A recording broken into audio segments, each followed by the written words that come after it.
Daddy నేను ప్రాణం ఇస్తాను. లేక లేక లేక లేక లేక లేక కోట్ల మంది దేవదూతల సమక్షంలో ఆయన మొదటి కొడుకును కన్నాడు. ఆయనే క్రీస్తు యేసు. పరలోకంలో పుట్టాడు యేసుక్రీస్తు. కొలసీలు రాసిన పత్రిక 1వ అధ్యాయము 16వ వచనం చదువుతున్నానండి. ఏలి అనగా ఆకాశమందు ఉన్నవియు భూమి యందు ఉన్నవియు దృశ్యమైనవి గాని అదృశ్యమైనవి గాని అవి సింహాసనములైనను ప్రభుత్వములైనను ప్రధానులైనను అధికారులైనను సర్వమును ఆయన యందు సృజింపబడెను.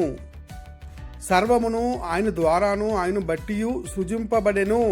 చాలా క్లియర్గా ఉంది కదండి. యోహాను సువార్త 1వ అధ్యాయం 3వ వచనం, కలిగి ఉన్నది ఎదియు ఆయన లేకుండా కలగలేదు.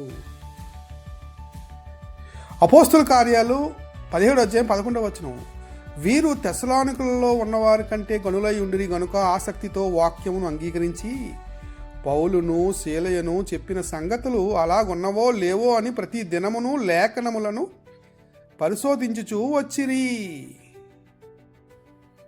వాక్యము ఎవరు చెప్పినప్పటికీ మనం ప్రతిదినము లేఖనాలని అలా ఉన్నవో లేవో అని పరిశీలించుచూ రావాలి. అప్పుడే నిత్యజీవం. కనుక మనిషి కంటే వాక్యమే ఇంపార్టెంట్ అని గమనించి మంచి నిర్ణయాలతో ముందుకు వెళ్ళండి. Thank you.